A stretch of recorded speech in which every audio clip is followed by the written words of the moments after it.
أعوذ بالله من الشيطان الرجيم بسم الله الرحمن الرحيم۔ جامع ترمذی میں سیدنا عبداللہ بن مسعود رضی اللہ عنہ سے مروی حدیث ہے کہ رسول اللہ صلی اللہ علیہ وآلہ وسلم نے ہمیں حکم دیا، استحیوا من اللہ حق الحیاء، اللہ سے ایسے حیا کرو جیسے اللہ سے حیا کرنے کا حق بنتا ہے۔ صحابہ کرام نے کہا، اللہ کے نبی صلی اللہ علیہ وسلم، ہم اللہ سے حیا کرتے ہیں اور اس پر اللہ کا شکر ادا کرتے ہیں۔ تو آپ نے فرمایا، میری مراد وہ نہیں جو تم سمجھے ہو۔ جو شخص اللہ تبارک و تعالی سے صحیح معنوں میں حیا کرنا چاہتا ہے، اس کو پہلا کام یہ کرنا ہوگا کہ فَلْيَحْفَظِ الرَّأْسَ وَمَا وَعَى، کہ اپنے سر کی حفاظت کرے اور اس سر کے اندر جتنی چیزیں ہیں ان کی بھی حفاظت کرے۔ سر کے اندر زبان بھی آتی ہے، آنکھیں بھی اس میں شامل ہیں، کان بھی سر کا حصہ ہے، اور جو انسان کی سوچوں کا محور اور مرکز ہے دماغ، وہ بھی سر کا حصہ ہے۔ تو فرمایا فَلْيَحْفَظِ الرَّأْسَ وَمَا وَعَى، سر اور جو چیزیں سر کے اندر ہیں، اس کے ارد گرد ہیں، اس کے ساتھ موجود ہیں، ان کی بھی حفاظت کریں۔ وَالْبَطْنَ وَمَا حَوَى، پیٹ کی بھی حفاظت کریں اور جو چیزیں پیٹ کے اندر یا اس کے قریب ہیں ان کی بھی حفاظت کریں۔ پیٹ کے اندر اہم ترین چیز انسان کا دل ہے، اور انسان کے پیٹ کے قریب اس کی شرمگاہ ہے، تو اس کی حفاظت بھی اس میں شامل ہو جائے گی۔ تیسرا کام یہ کرنا ہے وَلْيَذْكُرِ الْمَوْتَ وَالْبِلَا، موت کو بھی یاد کرے، اور قبر کے اندر جب ہڈیاں بوسیدہ ہو جائیں گی، اس ہڈیوں کے بوسیدہ ہونے کی کیفیت کو بھی یاد رکھے۔ وَمَنْ أَرَادَ الْآخِرَةَ تَرَكَ زِينَةَ الدُّنْيَا، جو آخرت کا طلبگار اور خواہش مند ہے وہ دنیا کی زینت کو ترک کرے گا۔ آپ نے یہ باتیں ارشاد فرمانے کے بعد فرمایا فَمَنْ فَعَلَ ذَلِكَ فَقَدْ اسْتَحْيَا مِنَ اللَّهِ حَقَّ الْحَيَاءِ، جس نے یہ کام کیے اس نے اللہ سے ایسے حیا کی جیسے اللہ سے حیا کرنے کا حق بنتا ہے۔ اس حدیث میں رسول اکرم صلی اللہ علیہ وسلم نے یہ جو بات ارشاد فرمائی کہ وَلْيَحْفَظِ الرَّأْسَ وَمَا وَعَى، اگر اللہ سے حیا کرنا چاہتے ہو سر کی بھی حفاظت کرو، اور جو سر کے اجزاء اور حصے ہیں ان کی بھی حفاظت کرو۔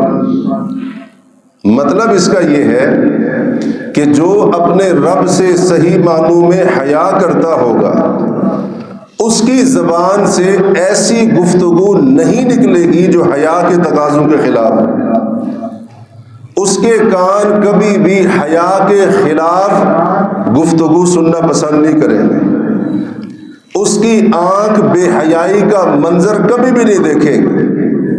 وجہ کیا ہے؟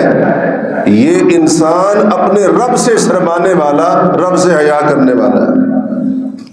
اسی طریقے سے ہم نے کہا کہ اس میں ہماری سوچ کا مرکز دماغ بھی آتا ہے۔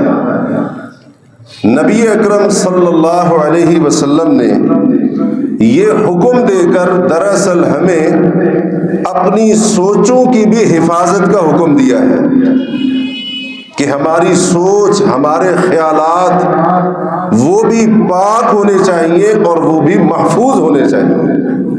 سوچوں کی بھی حفاظت کرنی ہے، دل دماغ میں آنے والے ایک ایک خیال اس کو پاکیزہ بنانا ہے، اس کی بھی حفاظت کرنی ہے۔ اور یہ جو انسان کو مختلف خیالات یا سوچیں آتی ہیں، ان کے اوپر انسان کے رزق اور روزی کا بڑا گہرا اثر ہوتا ہے۔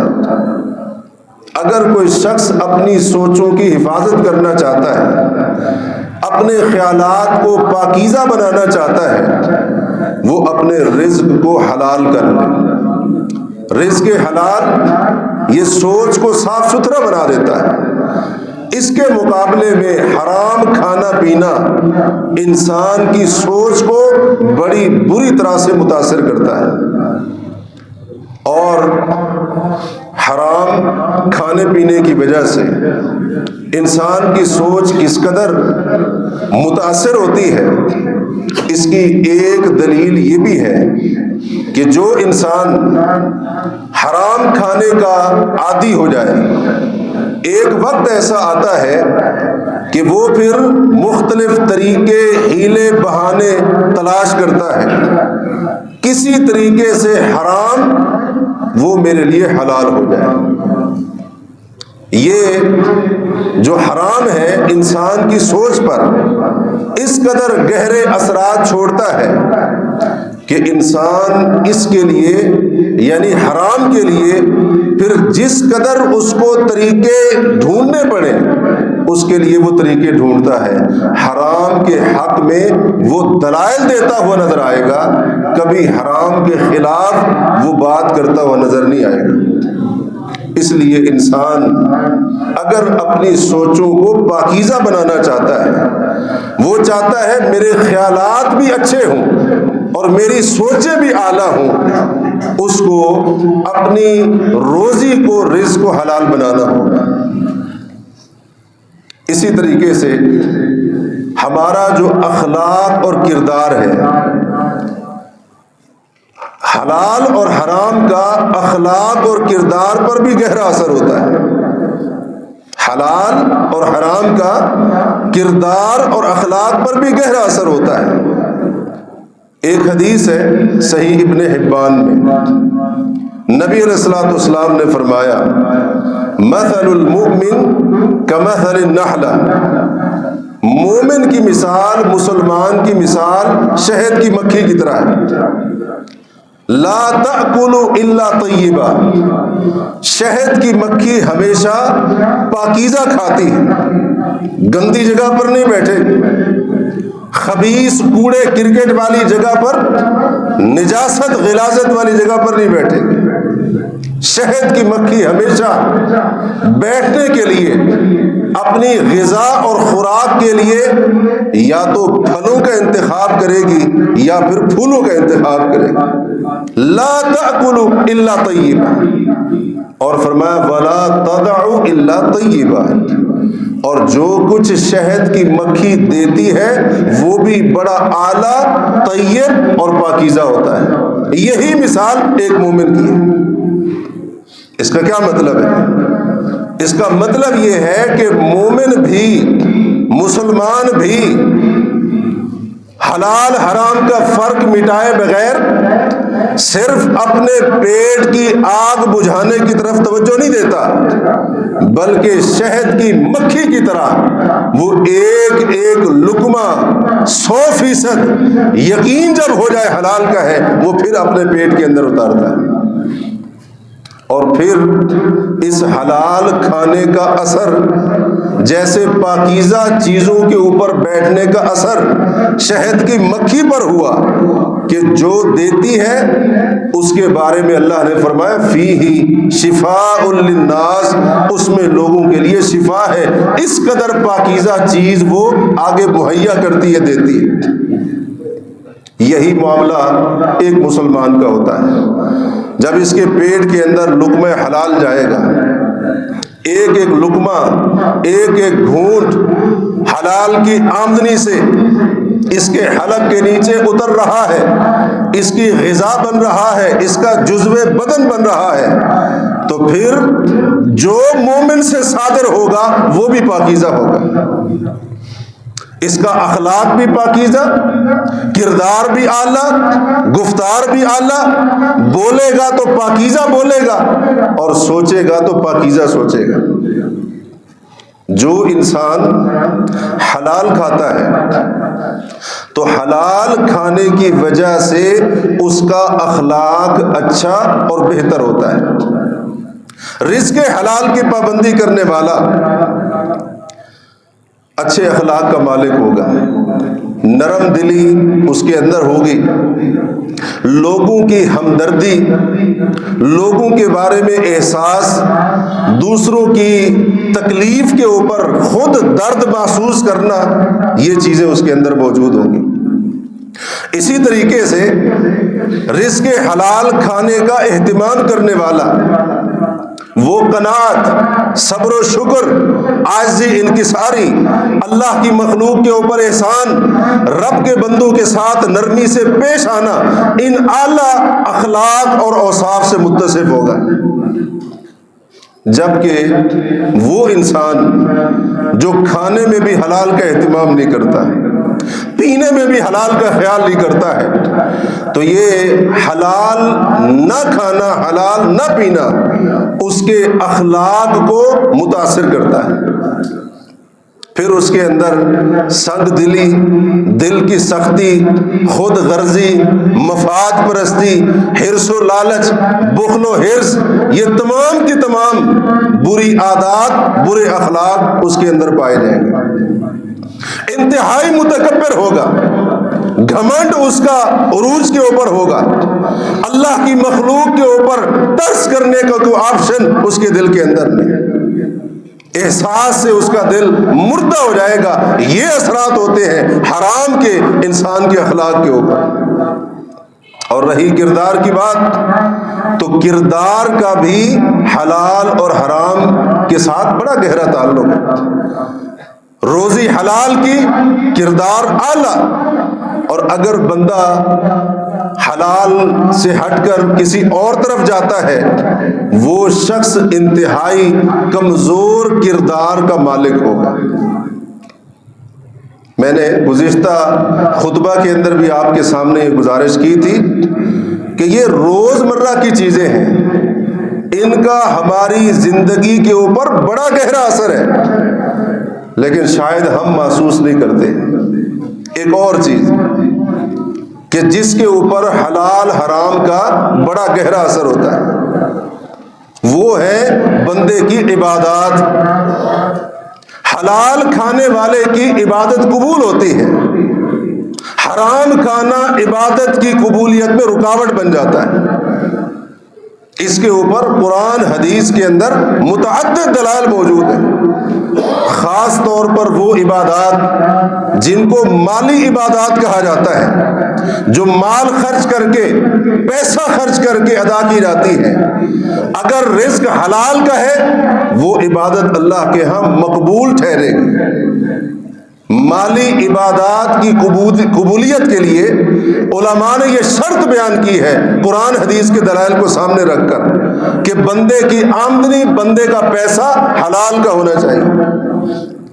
اگر بندے نے حرام ذریعے سے مال حاصل کیا اور اس کو عبادت کے اوپر خرچ کر رہا ہے، مسجد بنا رہا ہے، صدقہ کر رہا ہے، اسی طرح سے دیگر عبادات کے اوپر خرچ کر رہا ہے، اہل علم فرماتے ہیں اس بندے کی کمائی، آمدنی حرام ہونے کی وجہ سے یہ عبادتیں اس کی قبول نہیں ہوں گی۔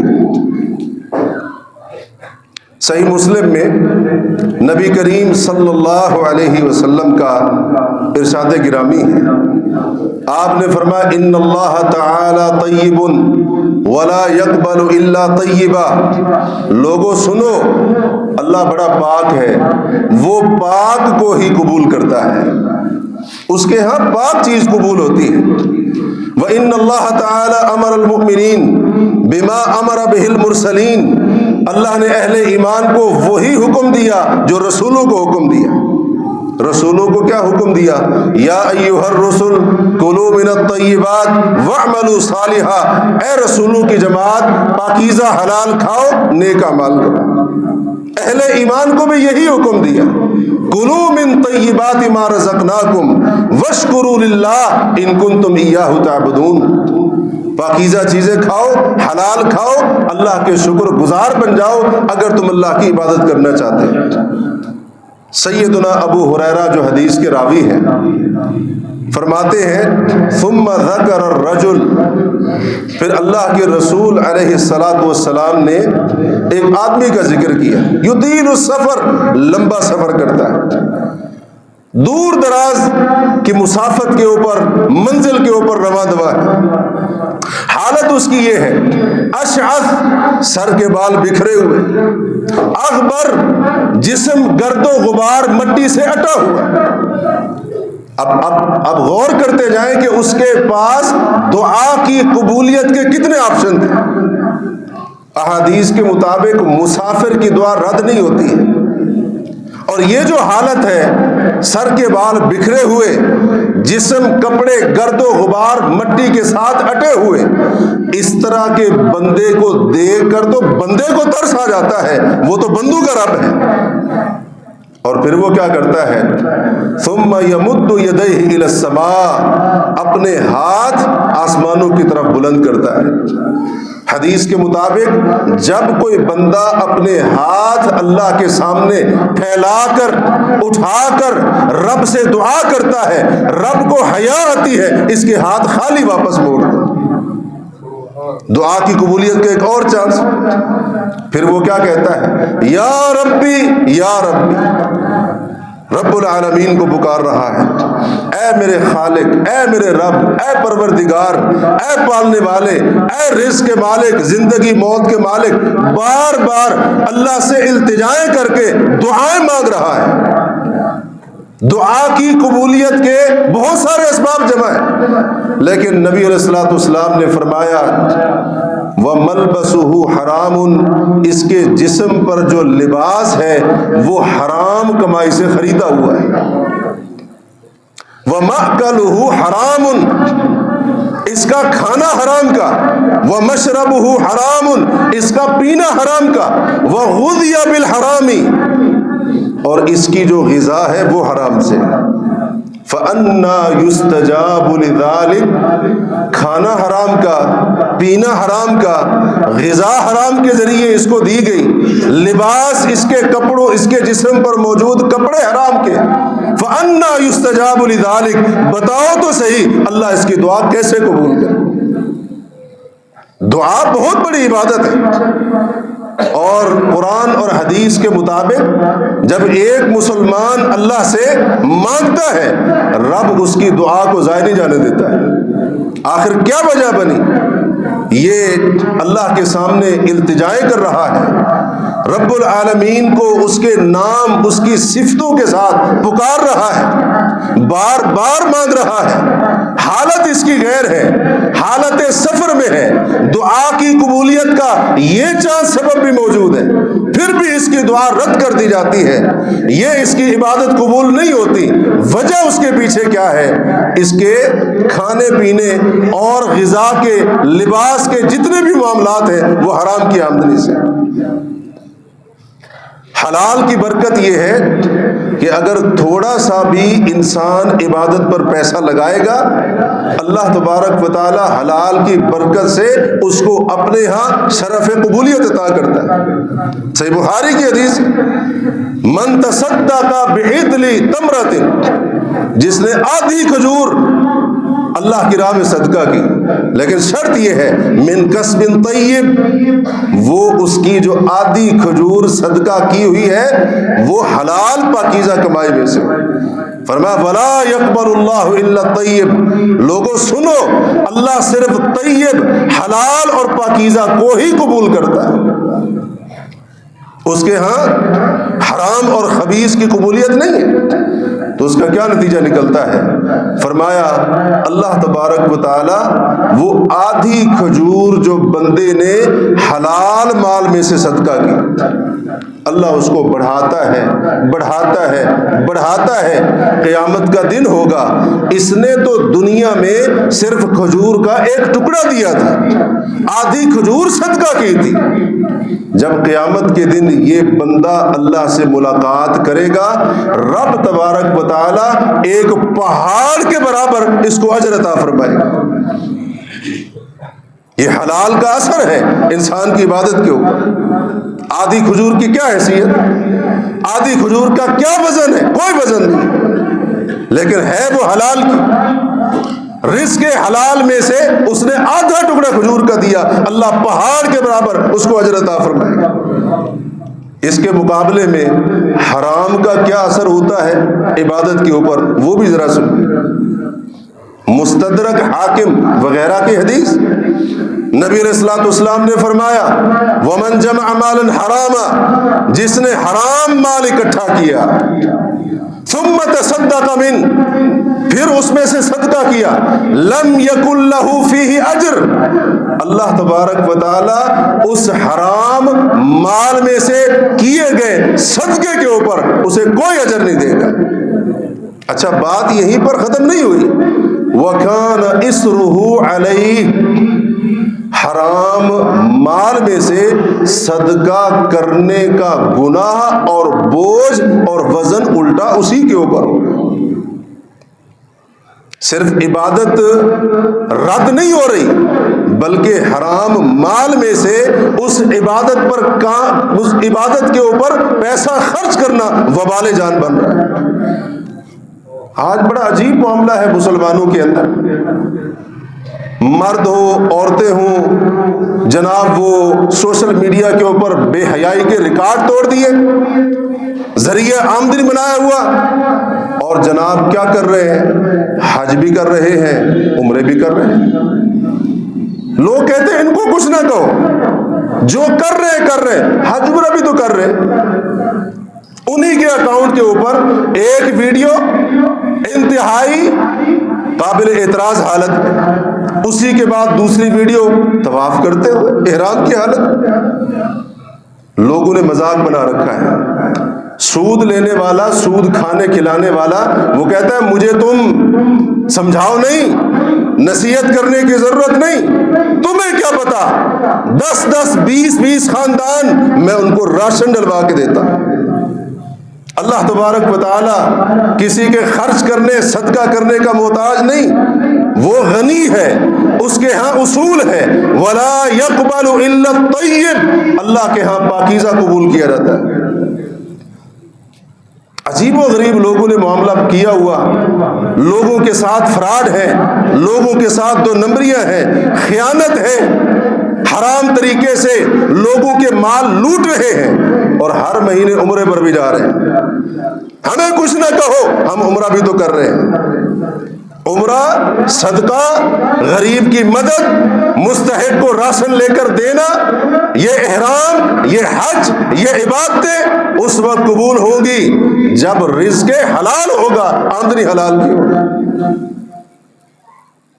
آج بندہ بڑے سے بڑا 2 نمبر کام کرے اور اپنی کمائی کا انتہائی غلط طریقہ اختیار کر لے، اس کے بعد اگر اس نے کچھ خرچ کر بھی دیا، وہ سمجھتا ہے کہ اب جو ہے نا مجھے کوئی کچھ نہ کہے، اور کئی لوگ اس کو جسٹیفائی کر رہے ہوتے ہیں، اس کا دفاع کر رہے ہوتے ہیں۔ اسلام کے مزاج کو سمجھیے، اسلام اللہ کا دین وہ ہمارے پیسے آمدنی کمائی کا محتاج نہیں ہے۔ ہم کہیں جی جیسے تیسے بھی ہم کما رہے، یہ نہ دیکھو، یہ دیکھو ہم لگا بھی تو رہے، یہ وبال جان ہے۔ قیامت کے دن اللہ نے پوچھنا ہے کمایا کہاں سے تھا، لگایا کہاں پر تھا، اللہ نے پوچھنا ہے، سوال کرنا ہے۔ عبادات کے اوپر اثر ہوتا ہے، حلال کا بھی اور حرام کا بھی۔ رزق حلال کا عمل قبول، عبادت اللہ کے ہاں مقبول، اور اگر انسان حرام کھا رہا ہے تو یہ حرام کھانا، حرام کمانا، حرام ذریعہ آمدنی بندے کی عبادت، عمل صالح میں رکاوٹ بن جاتا ہے اس کی قبولیت میں۔ اس لیے بار بار آپ کے سامنے یہ گزارش کی، اس بات کو دہرایا، ان چیزوں کا ہماری زندگی کے اوپر بڑا گہرا اثر ہے، اور اس سے بڑھ کر حلال اور حرام کا بندے کے عقیدے اور اس کے ایمان پر بھی بڑا گہرا اثر ہوتا ہے۔ عقیدے پر بھی اثر ہوتا ہے، ایمان پر بھی اثر ہوتا ہے۔ اگر رزق حلال ہے، بندے کا عقیدہ پختہ، ایمان مضبوط ہوگا۔ اگر رزق حرام ہے تو ایک ایک لقمہ حرام، ایک ایک حرام کا گھونٹ بندے کے دین اور ایمان کو دیمک کی طرح صاف کر کے رکھ دیتا ہے۔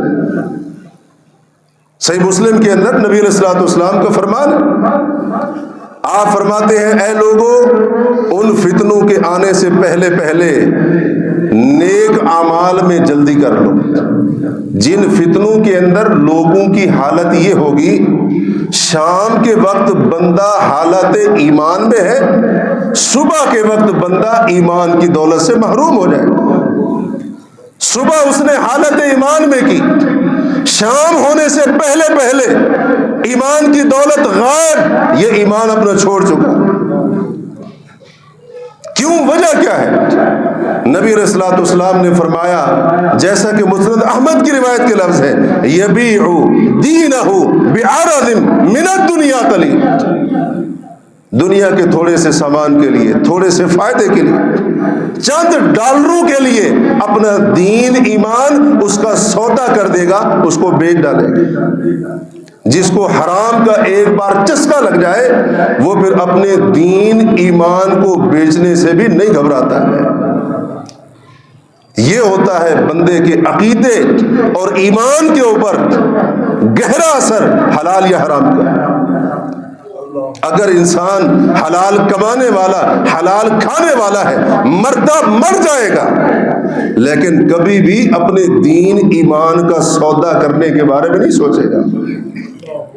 جو اتنا حریص ہے، اتنا لالچی ہے، ہوس کا پجاری ہے، دنیا کا پجاری، ڈالروں کا پجاری، پیسے دولت کا پجاری، اس کو جب کوئی آفر ملے گی، شیطان اس کے ذہن میں ڈالے گا کہ ایمان، دین، یہ تو ویسے ہی کوئی یقینی باتیں نہیں ہیں، اتنی بڑی آفر مل رہی ہے، ترقی کر جاؤ گے، یہ ہو جائے گا، وہ ہو جائے گا، اپنے دین ایمان کا سودا کر دے گا۔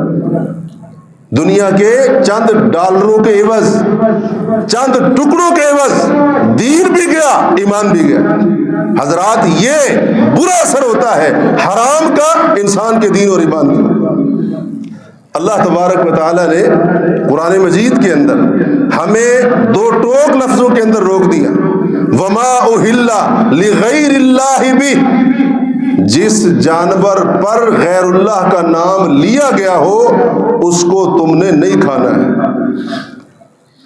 اللہ کو چھوڑ کر مخلوق کے لیے جانور ذبح کیا گیا، وہ نظر پوری کرنے کے لیے تھا، وہ منت منوتی پوری کرنے کے لیے تھا، وہ جناب بیماری سے شفا ملی لہذا فلاں جگہ کے اوپر جانور ذبح کیا جائے گا، یا وہ کسی جانور کے لیے تھا، یا کسی بت کے لیے تھا، پتھر کے لیے، درخت کے لیے، انسان کے لیے۔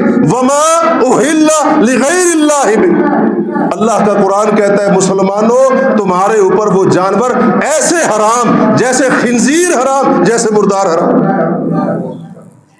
وجہ کیا ہے اس کے پیچھے؟ آج لوگ کہتے ہیں جی کرسمس کی پارٹی کے اندر جا کر ان کا کھانا کھانے میں حرج کیا ہے؟ کیک تو بیکری سے ہمارے سامنے لائے تھے، اور بیکری والا جو ہے وہ مسلمان ہے بنانے والا، آپ کہتے ہو یہ نہ کھاؤ کیونکہ یہ سیدھا سیدھا بندے کے ایمان کے اوپر حملہ ہے۔ یہ اس کے حلق سے غیر اللہ کے نام کی دی ہوئی چیز، غیر اللہ کے نام پر ذبح کیا گیا جانور، وہ جو کھانے کی شکل میں اپنے حلق سے اتار رہا ہے، وہ اپنے حلق سے اس کھانے کو نہیں اتار رہا، بلکہ دل کے اندر موجود ایمان کو، عقیدے کو، توحید کو قتل کرنے کے لیے زہر اتار رہا ہے۔ جیسے زہر انسان کے جسم کو ہلاک کر دیتا ہے، خاتمہ کر دیتا ہے، اسی طریقے سے اس قسم کی چیزیں کھانا، اس قسم کے کھانے جن کی بنیاد کفری اور شرکی عقائد کے اوپر ہو، اگر بندہ اس قسم کے کھانے اپنے پیٹ کے اندر اتارتا ہے، عقیدے کی موت، ایمان کا ستیہ ناش ہو جاتا ہے۔ اس لیے تو اللہ نے فرمایا اس قسم کے کھانے کھانے کی ضرورت نہیں ہے۔ بعض لوگ مختلف ہیلوں بہانوں سے باتیں کر کر کے چرب زبان ہوتے ہیں، بڑے ماہر ہوتے ہیں باتیں کرنے میں۔ چاول فلاں دکان سے لائے تھے، گوشت فلاں جگہ سے لائے تھے، اب جب یہ سب چیزیں مل کر دیگ بن گئی، کھانا بن گیا، حرام کیسے ہو گئے؟ وما اہل لغیر اللہ بہ، اس کے پیچھے وہ نظریہ ہے، وہ غلط عقیدہ ہے، وہ پلید عقیدہ ہے کہ جو اللہ کے ساتھ ایک مخلوق کو برابر کر رہا ہے۔ اس لیے اللہ نے فرمایا، کئی جگہ پر فرمایا، ایک جگہ پر نہیں کئی جگہ پر فرمایا کہ اے مسلمانوں، غیر اللہ کے لیے ذبح کیا گیا جانور، اس کا گوشت تم نے نہیں کھانا ہے۔ مقصد کیا ہے؟ عقیدے کی حفاظت، ایمان محفوظ رہے۔ تو ڈائریکٹ ان چیزوں کا ہمارے دین، ہمارے ایمان پر اثر ہوتا ہے۔ یہ تو وہ اثرات ہیں حلال یا حرام کے جن کا تعلق ہماری ذات کے ساتھ ہے۔ حلال یا حرام کے اثرات اتنے زیادہ ہیں کہ ہماری ذات سے نکل کر اس کا اثر دوسروں پر بلکہ نسلوں تک منتقل ہوتا ہے۔ اہل علم نے یہ بات بڑی وضاحت کے ساتھ لکھی۔ ایک آدمی، ایک مسلمان اپنی اولاد کی اچھی اور نیک تربیت کرنا چاہتا ہے، وہ چاہتا ہے میری اولاد نیک صالح ہو۔ علماء نے اولاد کی نیک اچھی تربیت کرنے کے لیے جو اسباب یا شرائط لکھی ہیں، ان میں ایک شرط یا سبب یہ بھی بیان کیا ہے کہ ماں باپ کا کھانا پینا یہ حلال کا ہونا چاہیے۔ اس کا اثر انسان کی اولاد کے اوپر ہوتا ہے، اولاد کی تربیت کے اوپر ہوتا ہے۔ نبی علیہ الصلوۃ والسلام کی معروف حدیث ہے، بخاری مسلم وغیرہ میں، کلکم راع وکلکم مسئول عن رعیتہ، ہر بندہ ذمہ دار، اس کی ذمہ داری کے بارے میں قیامت کے دن پوچھا جائے گا۔ گھر کا بڑا کمانے والا وہ ذمہ دار ہے، اس لحاظ سے بھی ذمہ دار ہے کہ وہ رزق حلال کا اہتمام کرے، بیوی بچوں کو زیر کفالت افراد کو حلال کھلانا اس کی ذمہ داری ہے۔ قیامت کے دن اس سے اس ذمہ داری کے بارے میں پوچھا جائے گا۔ اولاد کو کھلانا، اولاد پر خرچ کرنا، اس کی مثال اس بندے کی طرح ہے جو کھیتی کو پانی لگانے والا ہے۔ کھیتی کو اگر صاف ستھرا پاکیزہ پانی لگائے گا، فصل اچھی ہوگی، انتہائی اعلیٰ اور پاکیزہ ہوگی۔ اگر وہی پانی لگانے والا کھیتی کو گندا، بدبودار، گٹر کا، نالی کا پانی لگائے گا، فصل خراب ہوگی۔ اگر اگ بھی آئے گی تو اس میں سے ذائقہ وہی گندگی اور خباثت کا آتا رہے گا۔ یہی معاملہ ہے۔ لوگ کہتے ہیں جی ہم اپنے لیے تھوڑی کر رہے ہیں، ہم تو بچوں کے لیے کر رہے ہیں۔ بچوں کو حرام کھلاؤ گے، بچوں کو 2 نمبری سے کھلاؤ گے، گھر والوں کو ناجائز طریقے سے کما کر کھلاؤ گے۔ ابھی آپ نے حدیث سنی، یہ جو حرام ہوتا ہے نا، صرف یہ نہیں ہے کہ انسان نے خرچ کیا قبول نہیں ہوا، وبال بھی ہے اوپر سے، بوجھ بھی ہے اوپر سے، وزن بھی ہے اوپر سے، پکڑ ہوگی، وبال جان بن جائے گا۔ ابو داؤد کی روایت ہے، نبی علیہ الصلوۃ والسلام نے فرمایا، کفا بالمرء اثما ان یضیع من یقوت، آدمی کے گناہ گار ہونے کے لیے اتنا ہی کافی ہے کہ جن کی کفالت کرتا ہے ان کو ضائع کر دے۔ یاد رکھیے، اگر بیوی بچوں کے اوپر کما کر خرچ نہ کرنا ان کو ضائع کرنا ہے، ان کو حرام کھلانا بھی ان کو ضائع کرنا ہے۔ اور آپ نے فرمایا اتنی بات آدمی کے گناہ گار ہونے کے لیے کافی ہے۔ اولاد کی تربیت کے اوپر اثر ہوتا ہے۔ حلال حرام کا یہ جو تسلسل ہے نسلوں تک چلتا ہے، نسلوں تک چلتا ہے۔ جب بندہ حلال کھائے گا، گھر والوں کو حلال کھلانے کا اہتمام کرے گا، تو آگے جو اولاد ہوگی وہ پھر امام بخاری جیسی پیدا ہوگی، دین کی خادم بن کر پیدا ہوگی۔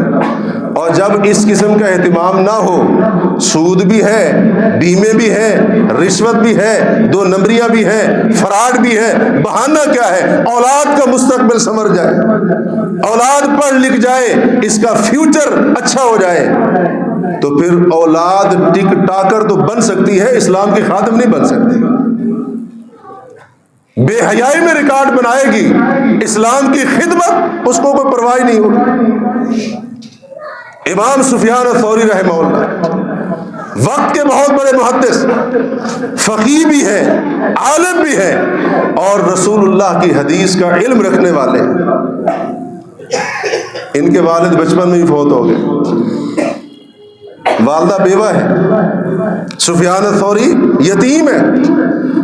والدہ نے اپنے بیٹے کو وقف کیا رسول اللہ کی حدیث کا علم پڑھنے کے لیے، اور والدہ کیا کہتی تھی؟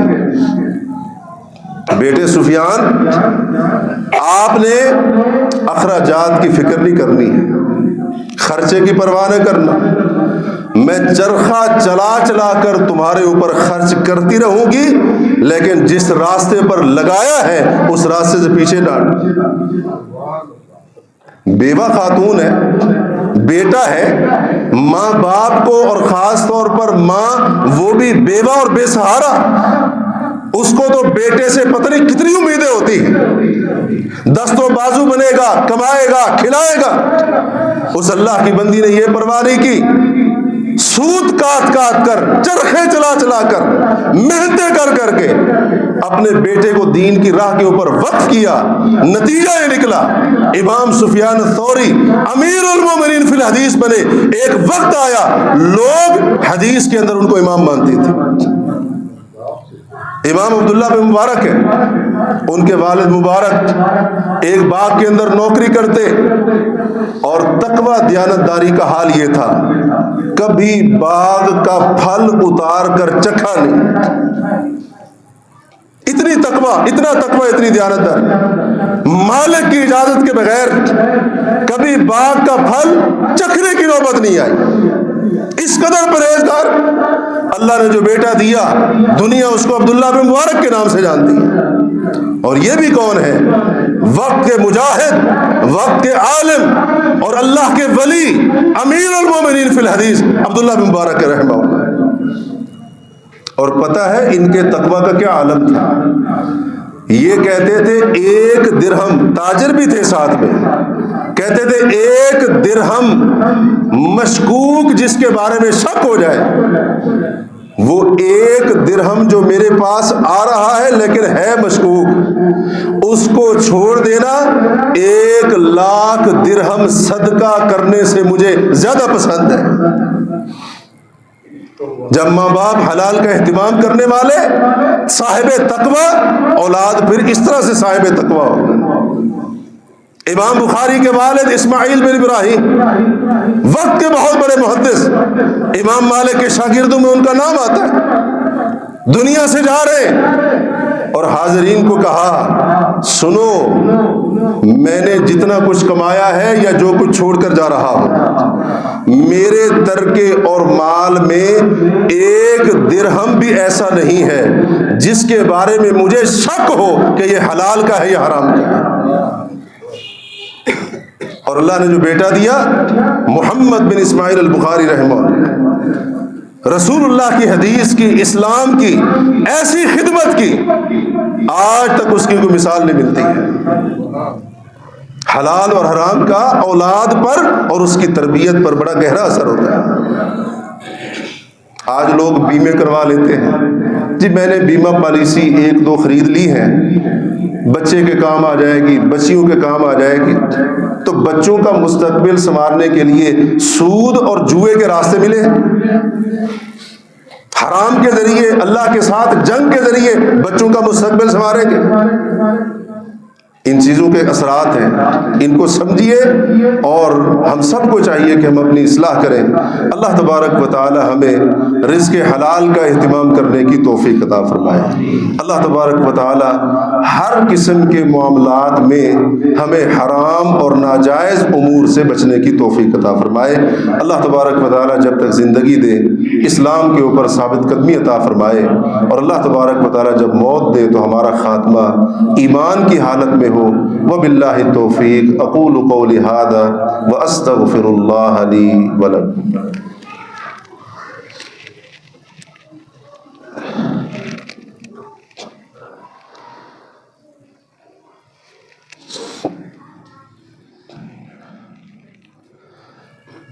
ان الحمد للہ نحمده ونستعینه ونستغفره ونعوذ باللہ من شرور انفسنا ومن سیئات اعمالنا، من يهده اللہ فلا مضل له ومن يضلل فلا هادی له، اشہد ان لا الہ الا اللہ وحدہ لا شریک له واشہد ان محمدا عبدہ ورسولہ، اما بعد۔ مسند احمد میں رسول اللہ صلی اللہ علیہ وسلم کا ارشاد گرامی ہے، اربع اذا کن فیک، 4 اچھی عادتیں اگر تمہارے اندر موجود ہیں، فلا علیک ما فاتک من الدنیا، ان 4 اچھی عادتوں کے موجود ہونے کی وجہ سے اس کے مقابلے میں دنیا میں سے جو کچھ بھی تم سے چھوٹ جائے، دنیا کے جتنے زیادہ مال و متاع سے تم محروم ہو جاؤ، اللہ کے نبی فرماتے ہیں وہ 4 خوبیاں اگر تمہارے اندر موجود ہیں نا، فلا علیکا، جتنا دنیا کا نقصان ہو جائے گھبرانا نہیں ہے اس کے اوپر۔ مطلب کیا ہے؟ وہ 4 خوبیاں اتنی اہم ہیں کہ ان کے مقابلے میں دنیا کی دولت، خزانے کوئی معنی نہیں رکھتے ہیں۔ پہلی عادت فرمایا حفظ امانہ، اگر تم امانت دار اور دیانتدار، امانت دار ہو، دیانتدار، تو اس امانت داری اور دیانت داری کی خوبی کو کبھی بھی نہ چھوڑنا، اس کے مقابلے میں دنیا کا کتنا نقصان کیوں نہ ہو جائے۔ دوسری خوبی وصدق حدیث، اگر تم سچ بولتے ہو تو سچ بولنا ایسی نادر اور قیمتی خوبی ہے، سچ بولنے کی وجہ سے جتنا بڑا دنیا کا نقصان ہو جائے، اللہ کے نبی فرماتے ہیں گھبرانا نہیں ہے، تم نے دل پر اس کو نہیں لینا ہے، کیونکہ ایسی اعلیٰ خوبی ہے۔ اور تیسری خوبی فرمایا وحسن خلیقہ، اگر تمہارا اخلاق اچھا ہے، تم اچھے اعلیٰ اخلاق اور کردار کے مالک ہو، اس کے مقابلے میں جتنا دنیاوی نقصان ہو رہا ہے اس کے اوپر بھی تم نے دل چھوٹا نہیں کرنا ہے۔ اور چوتھی چیز فرمایا وعفۃ فی طعمہ، اگر تمہارا کھانا حلال کا ہے، اگر تمہارا ذریعہ آمدنی حلال کا ہے، اللہ کے نبی فرماتے ہیں اس کے اوپر ڈٹے رہنا، اس کے اوپر قائم رہنا۔ حلال کھانے یا کمانے کی وجہ سے جتنی زیادہ تم دنیا سے محروم ہو جاؤ، اس کے اوپر تمہیں گھبرانے کی ضرورت نہیں ہے۔ اس سے کیا معلوم ہوا؟ اس سے یہ معلوم ہوا کہ اسلام اعلیٰ اخلاق، اعلیٰ اقدار کے مقابلے میں، پاکیزہ کردار کے مقابلے میں دنیا کو کوئی حیثیت اور اہمیت نہیں دیتا ہے۔ اور آج ہمارے نوجوان بچے ہوں یا بچیاں ہوں، وہ ٹک ٹاکروں کو، یوٹیوبروں کو، اس طرح کے لوگوں کو، بے حیائی پھیلانے والوں کو، ناچنے گانے والوں کو دیکھ کر بڑے جلدی متاثر ہو جاتے ہیں۔ جناب فلاں جو ہے نا وہ کروڑوں میں، اربوں میں کھیل رہا ہے، کل تک اس کے پاس کچھ نہیں تھا، دنیا کی مہنگی گاڑیاں، عالی شان گھر اس نے خرید لیا، ہم تو پیچھے رہ گئے۔ اس طرح کے لوگوں سے متاثر ہونے کی بالکل ضرورت نہیں۔ اگر آپ کے پاس امانت کی خوبی ہے، سچ آپ بولتے ہیں، اخلاق کردار اچھا اور صاف ستھرا ہے، حلال کھاتے اور کماتے ہیں، میرے نبی کا فرمان ہے اگر اس کے مقابلے میں دنیا کے بڑے سے بڑے خزانے چھوٹ جائیں تمہیں پرواہ کرنے کی ضرورت نہیں۔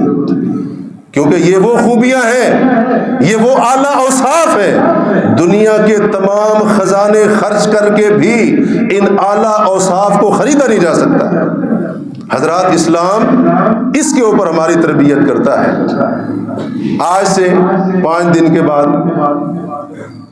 31 دسمبر جب ختم ہوگا اور 1 جنوری کی رات، لوگ اس کو کہتے ہیں کہ نئے سال کی رات ہے، اس کے اوپر مسلمان ابھی سے مبارکبادیں دے رہے ہوں گے اور ایک دوسرے کو وش کر رہے ہوں گے، نیا سال مبارک ہو، اس طرح کی باتیں گردش کر رہی ہوں گی۔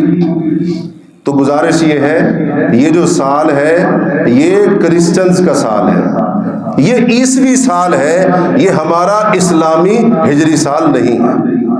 لہٰذا اس موقع کے اوپر یہ مبارکبادوں کے تبادلے، اس قسم کے معاملات، اب تو اللہ تعالیٰ معاف کرے، اللہ ہی ہمارے حال پر رحم کرے۔ اب مسلمان جس کو کہتے ہیں نا کھلی بے حیائی، ایک تو ہوتا تھا نا پہلے اگر کوئی بے حیائی کا کام کرتا تھا تو وہ لوگوں سے ڈرتا تھا، شرماتا تھا، اب کھلی بے حیائی جس کو کہتے ہیں، لاکھوں کروڑوں لوگوں کے سامنے علل اعلان کھلے انداز سے بے حیائی کا کام کرنا۔ اب تو لوگ ان موقعوں کے اوپر ایک دوسرے کو دعوت گناہ دے رہے ہیں، ایسی ایسی پارٹیوں کا انعقاد کیا جا رہا ہے، تقریب ایسی ارینج کی جا رہی ہے، لوگوں کو دعوتیں دی جا رہی ہیں، اس رات کو جناب فلاں جگہ پر آ جانا، اتنے پیسے لیں گے اور گناہ کا، اللہ کی بغاوت کا ہر سامان تمہیں مہیا کریں گے، العیاذ باللہ۔ مسلمان ہم کلمہ پڑھنے والے ایسے تو نہیں ہوا کرتے تھے، اغیار اگر اللہ کے دشمن اس موقع کے اوپر نئے سال کی آمد کی خوشی میں جشن مناتے ہوئے شرابیں پئیں، بدکاریاں کریں، اس قسم کے معاملات کریں، سمجھ آتی ہے بات، نہ ان کا ایمان، نہ ان کا دین، نہ اللہ پر یقین، نہ شرم و حیا، نہ غیرت، اور ایک مسلمان بھی اس طرح کے کام کرے بلکہ ان سے 2-4 قدم آگے بڑھنے کی کوشش کرے۔ افسوس تو اس بات کے اوپر ہے۔ اپنی اقدار کی حفاظت کیجیے، اخلاق کی حفاظت کیجیے، کردار کی حفاظت کیجیے، اور ساتھ ساتھ یہ بھی آپ کو ضرور میں کہوں گا کہ موبائل کے معاملے میں انتہائی احتیاط کرنے کی ضرورت ہے۔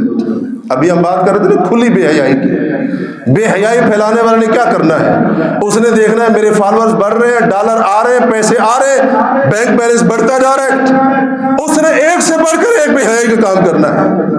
اور ہم نے کیا کیا، ہم نے چھوٹے چھوٹے بچوں کو موبائل پکڑا دیا، وہ پتہ نہیں کیا کچھ دیکھ رہے ہیں، کیا کچھ پتہ نہیں دیکھ رہے ہیں، دنیا جہان کا گند خباثت جو اس موبائل کے اوپر موجود ہے۔ ہم نے جناب اپنی جان چھڑانے کے لیے، بچہ چپ کر جائے، ہمیں تنگ نہ کرے، ہم نے اس کو اٹھا کر دے دیا۔